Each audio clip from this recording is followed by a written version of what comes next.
Saludo a todos los estudiantes que toman la asignatura de Finanzas Públicas. En esta oportunidad pues vamos a estar analizando las políticas y medidas implementadas para el sostenimiento de las finanzas públicas. Vamos a tomar una vez más el caso de Ecuador y tenemos como contenido unos pequeños antecedentes, algo sobre la evolución de las finanzas públicas, ingresos, gastos, déficit presupuestario, para recordar lo que ya hemos visto en los anteriores temas. Y el tema central que queremos analizar en este video tutorial es las medidas para el financiamiento del déficit fiscal, y finalmente haremos algunas conclusiones. Respecto a los antecedentes, pues recordar que el país, que tiene un poco más de 16 millones de habitantes, ha pasado por varios modelos de desarrollo. El modelo agroexportador, donde en las primeras décadas del siglo XX, donde se priorizaba la exportación de productos muy tradicionales como el café, cacao, banano, tagua, entre otros. El modelo de industrialización vía sustitución de importaciones, implementado en el país, al igual que en América Latina, durante la década del 50 hasta mediados de los años 80. El modelo basado en medidas neoliberales, años 90 hasta el 2006, donde tenemos un acontecimiento muy importante para la economía del Ecuador, como fue la implementación de la dolarización. Y finalmente, el modelo de la revolución ciudadana, cobijado bajo el socialismo del siglo XXI, desde 2007 y que culmina en mayo del 2017. Dentro de estos antecedentes, como segundo punto, también un poco recordar la evolución tanto de los ingresos y de los gastos del sector público no financiero del Ecuador. Como ya habíamos analizado, pues se dividía en tres grandes épocas: la del 90-99, la del 2000 hasta el 2006 y la del 2007 hasta el 2016. Observamos que los gastos desde en la última época pues han crecido de una manera muy exponencial. Eso se debió al incremento de la política expansiva del régimen correísta, que además priorizó la inversión pública, el desarrollo y creación de nuevas instituciones, y también el tema de aumento del sector de los funcionarios del sector público, y además dentro de esto el incremento de sueldos y salarios a una parte importante de este nivel de funcionarios públicos. El resultado presupuestario en cada una de estas tres épocas, pues observábamos que en la época de los 90 pues el Ecuador había incurrido en déficit fiscal, y que en la crisis del 98-99 pues ahondó esa situación. Los años de dolarización, de ingreso a la dolarización, pues fueron años donde se observan superávit fiscal. Y por último, la crisis del petróleo, que se genera entre el 2009 y el 2016, lleva a que el país reciba menos recursos, se afecta a la actividad productiva, se reducen las recaudaciones tributarias, y el resultado presupuestario, por lógica, era un déficit fiscal. Añadido a esto el aumento sostenido del gasto público. Los defensores de este modelo pues han indicado ya con mucha amplitud que el modelo incluía el gasto elevado con la finalidad de tratar de lograr el bienestar de la sociedad, argumentando que hay dos indicadores importantísimos, como la reducción de la pobreza y la reducción de la desigualdad,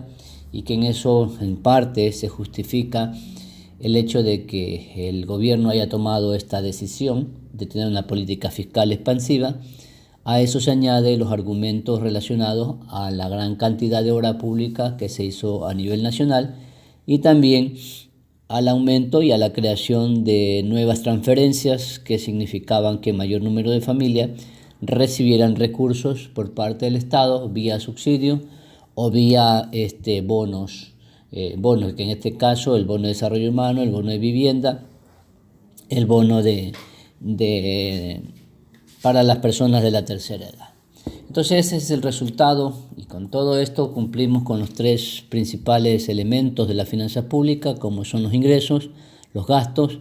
y el resultado presupuestario, que se manifiesta en déficit fiscal o en superávit fiscal, como ustedes lo están apreciando en la pantalla. A partir de aquí, durante los últimos 10 años, dentro del contexto del modelo de desarrollo implementado por la Revolución Ciudadana, pues para poder sostener estas finanzas públicas, para poder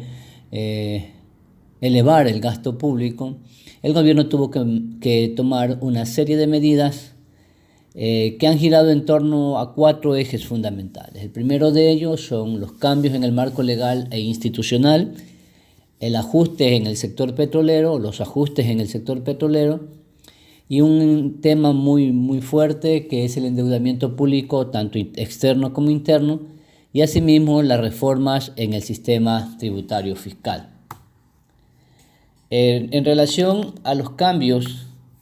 en el marco legal e institucional, pues estos comienzan con la promulgación de la nueva Constitución en el año 2008. Recordemos que para ello el gobierno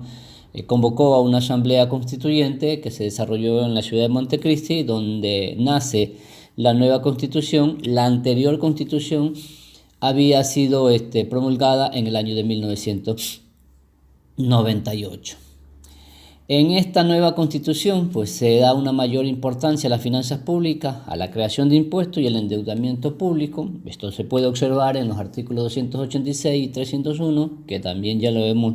un poco revisado. En la última década, entre el 15 de enero de 2007 y enero del 2017, la Asamblea Nacional pues aprobó 215 leyes y creó 10 códigos orgánicos. En este ámbito se aprobaron cuerpos legales que generaron reformas estructurales en el ámbito económico y fiscal, entre ellos el Código Orgánico de Planificación y Finanzas Públicas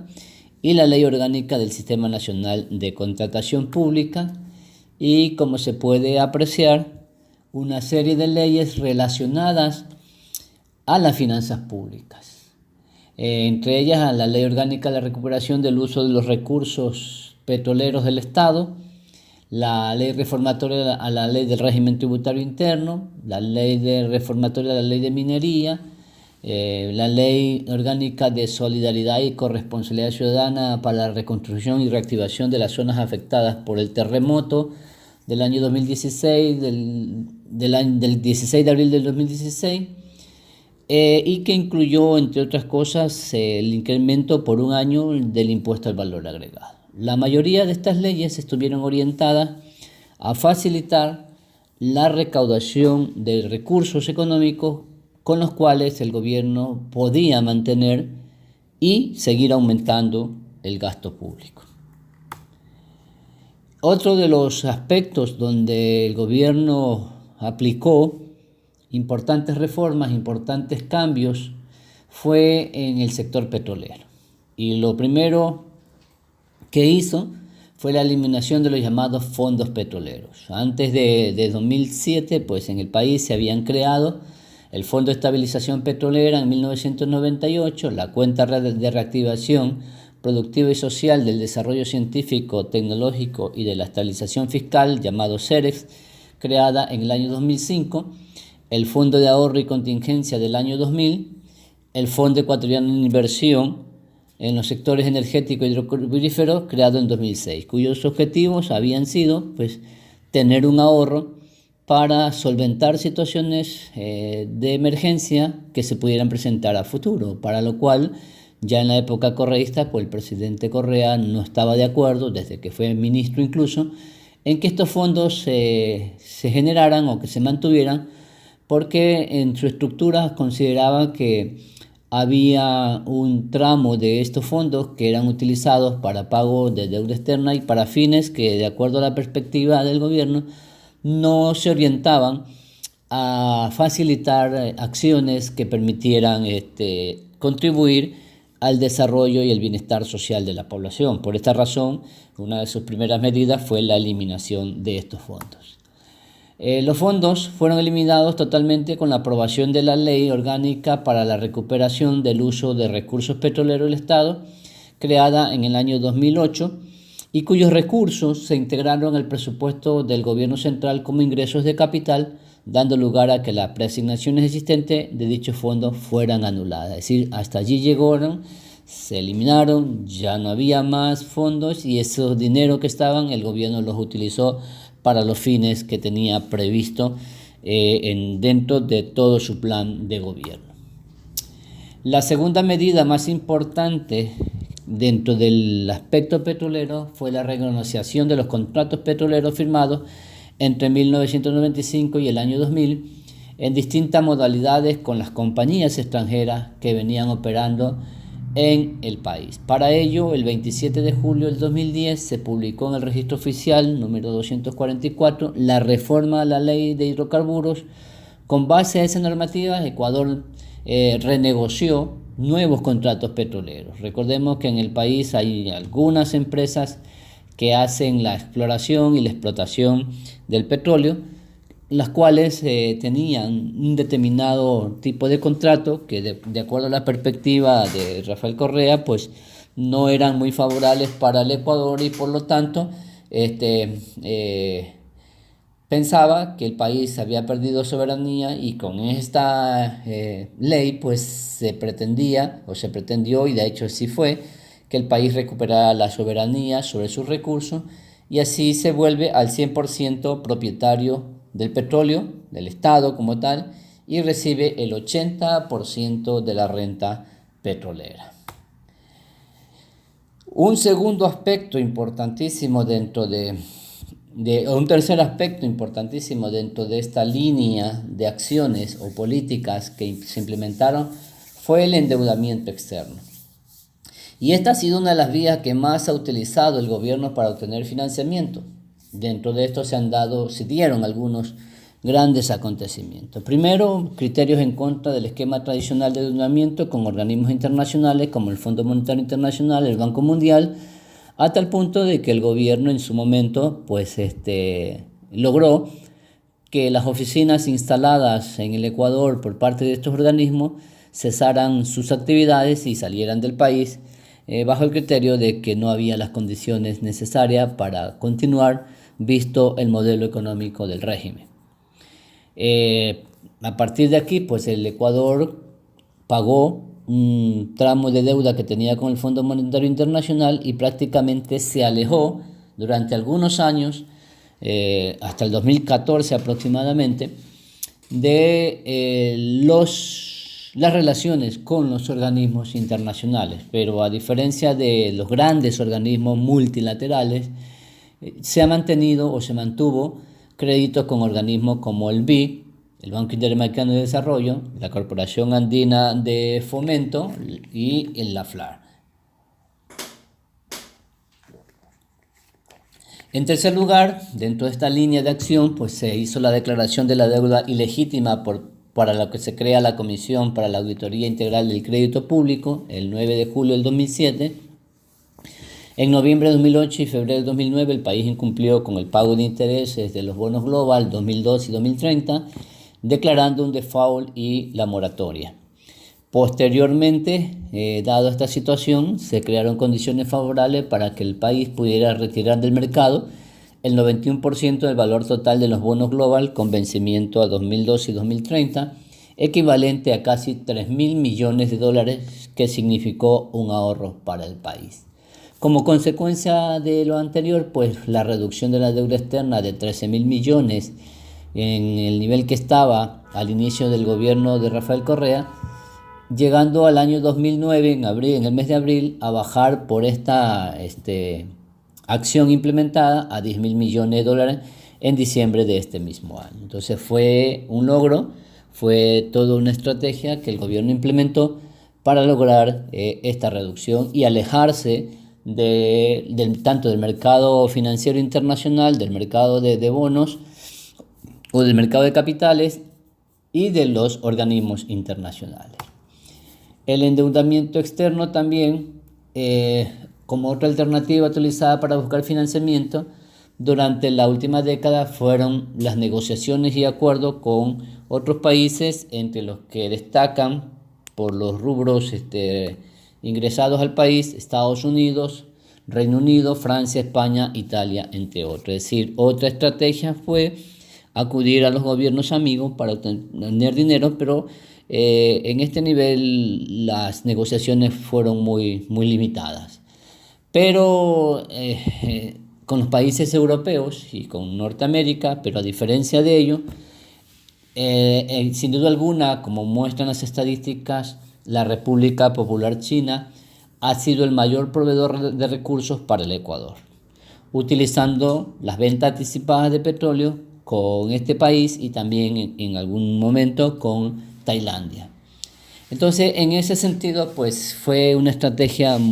que ayudó a que el país reciba grandes cantidades de dinero por préstamos de deuda externa. Y finalmente, el regreso al mercado de dinero del mercado de dinero a nivel internacional mediante la colocación de bonos soberanos en el 2014, 2015 y 2016. Es decir, en general, se ha dado un aumento significativo de la deuda pública ecuatoriana, que estuvo cercano al 40% del PIB, que es el tope permitido de manera constitucional y por la normativa vigente. Esto finalmente en los últimos meses del presidente Correa, pues hubo una serie de declaraciones y de acciones al respecto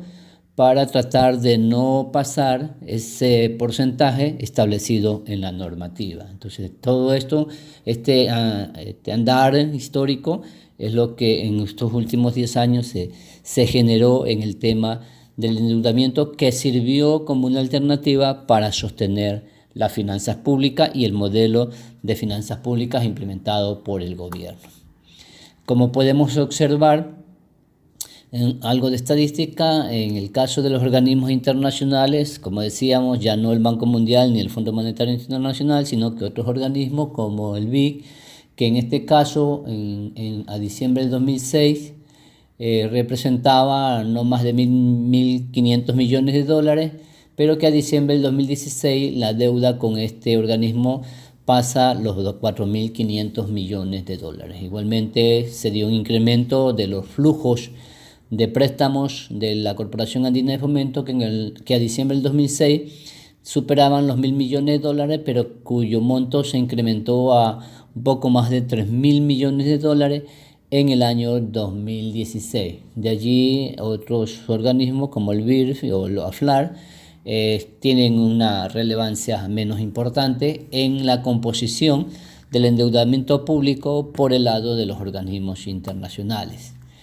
A nivel de países, como podemos apreciar, China se convirtió durante la Revolución Ciudadana en el país que más dinero hizo llegar al Ecuador por efectos de préstamo, bajo el mecanismo, entre otras cosas, bajo el mecanismo de la venta anticipada de petróleo. Y aquí tenemos que China prácticamente supera de una gran manera a los demás países, llegando a superar los 8.000 millones de dólares, mientras que otros países no llegan ni siquiera al medio millón de dólares, o sea, a los 500 millones de dólares. Entonces, en ese sentido es una estrategia que el gobierno de Rafael Correa utilizó para poder abastecerse de recursos y seguir aumentando el gasto público, es decir, mantener ese modelo de hacer obra pública, de sostener una estructura funcional del Estado acorde a ese modelo, y con ello facilitar que el Estado se convierta en un gran dinamizador de la economía, como realmente se pudo lograr. La economía funcionaba adecuadamente, las tasas de crecimiento estaban consiguiéndose en un nivel importante, hasta que llegaban las crisis tanto del 2008 como la crisis del 2014. Entonces, pero en la primera el gobierno pudo superarla de mejor manera. En la segunda, 2014 en adelante, pues ya estaba en los últimos meses de su gobierno, y trató de sortearla de la mejor manera, pero las consecuencias que dejaron este aumento importante del gasto público o del conjunto de las finanzas públicas, más los problemas dentro del sector petrolero y las recaudaciones tributarias, pues llevaron a que en los siguientes años, 2017 en adelante, la situación no estuviera tan favorable para el país, adicionándole a esto pues la falta de, en cierta forma, de capacidad del nuevo gobierno para poder gestionar las finanzas públicas de una manera que permita sostenerla y mantener ese nivel de gasto. No se ha logrado, las finanzas públicas se resquebrajaron, la inversión pública disminuyó. En los actuales momentos, pues el presidente, dada también la situación de pandemia, ha tenido que hacer uso de una estrategia que muchos no lo recomiendan, y de hecho el gobierno anterior la critica, que es o los funcionarios que fueron parte del gobierno anterior critican de que el Estado, a través del régimen vigente, pues pretenda disminuir el número de funcionarios con la finalidad de hacer ajustes para financiar, para poder lograr un adecuado control de las finanzas públicas. Aquí tenemos la evolución año a año desde el 2009 de los créditos o del endeudamiento con China. Vemos que poco a poco fue creciendo desde el 2009 hasta el 2016, donde se alcanza un nivel récord de relaciones económicas con este país. Tenemos aquí un poco el coeficiente de deuda del deuda frente al PIB. Observamos que en términos de la deuda total representaba el 39.6% del PIB en un enfoque anterior o el enfoque tradicional, donde se incluían todas las deudas que el país tenía, tanto a nivel de organismo, a nivel de países y los bonos internacionales, y también a nivel interno. Pero ese enfoque cambia cuando el presidente Correa, en una de sus últimas acciones, trata de lograr que la deuda interna agregada ya no se la considere como tal, y de ella se excluyan todos aquellos valores que el Ecuador, que el país o que el gobierno tenía con las instituciones del sector público no financiero, y se convierte bajo un mecanismo, bajo un decreto, en lo que se conoce como deuda interna consolidada. Esto que logra que la deuda o la relación deuda-PIB pues disminuya, y con ello tener un tramo más amplio para poder seguir endeudándose. Entonces la deuda, en este caso de interna agregada, pasó de 12.000 millones a una deuda interna consolidada de un poco más de 1.000 millones de dólares. Entonces fue un mecanismo que tuvo una serie de criterios contrarios a la postura del gobierno liderado por Rafael Correa. Finalmente, el cuarto eje de acciones que se implementó para poder sostener las finanzas públicas durante los 10 años, 2007-2016, estuvieron ligadas a las reformas en el sistema tributario. En esta línea pues, se han facilitado algunos instrumentos como la creación, ampliación, reforma de los distintos impuestos que existen en el Ecuador. En este caso, el impuesto al valor agregado, el impuesto a los consumos especiales, que es uno de los que más ha sufrido cambios, lo mismo que el impuesto a la renta, los aranceles, también han tenido una importante acción o incidencia en los ingresos no petroleros, y el impuesto a la salida de divisas, que también ha generado importantes recursos para el Estado. Otra de las cosas que se hizo en esos 10 años de análisis es la modernización o la continuación de la modernización del sistema de recaudación de impuestos a través del sistema de rentas internas, que la institución que es la encargada del manejo de las recaudaciones tributarias de las recaudaciones tributarias y que experimentó o ha experimentado un cambio muy sustancial en términos cualitativos que ha permitido que las recaudaciones en el Ecuador mejoren de una manera sustancial. Antes había mucha evasión de impuestos a partir de los sistemas implementados por el SRI, pues ha mejorado esta situación, lo cual fue favorable para el régimen correísta, que unido a todas las reformas en términos de impuestos, pues le significó también poder obtener una cantidad importante de recursos, como también ya la hemos analizado anteriormente. Por otro lado, se eliminaron las excepciones a determinados productos y sectores que antes no pagaban impuestos, pero que a partir de la promulgación de determinadas leyes empezaron a generar recursos para el Estado. La aplicación de salvaguardas a productos importados, específicamente para el caso de las relaciones comerciales con Colombia, fue un hecho muy trascendental y que también, a la par de cumplir con el objetivo de proteger la industria nacional que el régimen implementaba debido a lo que en Colombia sucedía con la moneda,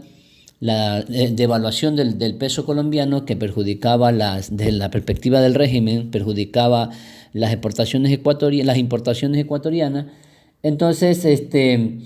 eso permitió que el gobierno generara estas salvaguardas con esa finalidad de proteger los productos nacionales, pero al mismo tiempo fue una estrategia que le permitió a sí mismo poder obtener recursos para financiar sus actividades. Se han modificado los porcentajes del impuesto a la renta, también la tabla que regula estos porcentajes y la base imponible para que las personas jurídicas y naturales que obtienen ganancias puedan cumplir con el pago de este impuesto. Tanto las personas naturales como para las sociedades, pues se han ajustado alguna serie de cosas, como por ejemplo se ha solicitado en determinado momento el anticipo, o se ha fijado que las empresas hagan un anticipo del impuesto a la renta con la finalidad de facilitar que esos recursos fueran utilizados por el gobierno. Entonces, las reformas tributarias se estima que en el Ecuador en los últimos 10 años se dieron aproximadamente entre 12 o 15 reformas con distintas medidas que estas reformas implicaban para el cumplimiento del pago de impuestos de todos los agentes económicos, ¿verdad? El único impuesto que no sufrió tantos cambios o casi nada de cambio fue el impuesto de valor agregado, que tan solo se modificó en el año 2016 por efectos del terremoto, pero a partir del 2017 volvió a su porcentaje que viene dándose desde hace algunos años, como es el 12%. Entonces, en general, han existido incrementos significativos de las recaudaciones por tributo que han superado a los ingresos petroleros. Como podemos observar en el gráfico estadístico, los ingresos petroleros han tenido mayor volatilidad que los otros dos rubros.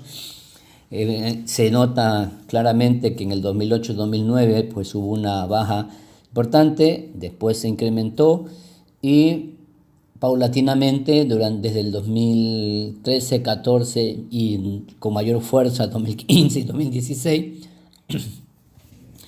los ingresos por este concepto fueron disminuyendo. Lo mismo ocurre a diferencia de los ingresos petroleros con los ingresos no petroleros, que tuvieron un mayor crecimiento, y dentro de esto los ingresos tributarios, que asimismo tomaron una curva de crecimiento sostenido y de manera positiva hasta 2015 y en 2016 específicamente, que tuvieron una caída producto de que la actividad económica sufrió un estrago bastante importante, dado el problema que el Ecuador tuvo por la reducción en más de $3.000 millones de los ingresos petroleros, que ya no permitió al Estado ecuatoriano seguir financiando ese objetivo de dinamismo económico a partir de las acciones de obra pública y de todo lo que ya hemos conversado que el Estado implementó para dinamizar la economía. Entonces, en ese sentido, pues también observamos que los impuestos, el más representativo es el impuesto de valor agregado, y en cada uno, como se observa en el gráfico, la época del 2015 hasta el 2016 pues representaron caídas que están correlacionadas con el problema en el mercado internacional de petróleo. En términos generales podemos indicar algunas conclusiones para finalizar: que el último modelo de desarrollo ha estado centrado en la intervención del Estado en la economía, privilegiando el gasto público para que el Estado se convierta en un dinamizador de la economía. Los gastos han superado a los ingresos, dejando constante déficit fiscal que se hace más pronunciado en el año 2016, cuando se tiene un 7.5% de déficit. Se ha generado todo un marco legal e institucional que viabilice la generación de recursos. Los periodos de crisis internacional, así como de crisis en el mercado petrolero, han tenido impactos negativos en la finanza pública y en el conjunto de la economía en todo este periodo, a pesar de todas las acciones que hemos comentado, tanto en el marco legal, en el sector petrolero, en términos de endeudamiento público y en términos de reformas fiscales o reformas tributarias que generaron gran cantidad de recursos para el Estado. Aún así, pues el país no ha logrado o no logró en esa época tener un sostenimiento muy fuerte de las finanzas públicas, y sobre todo que esas acciones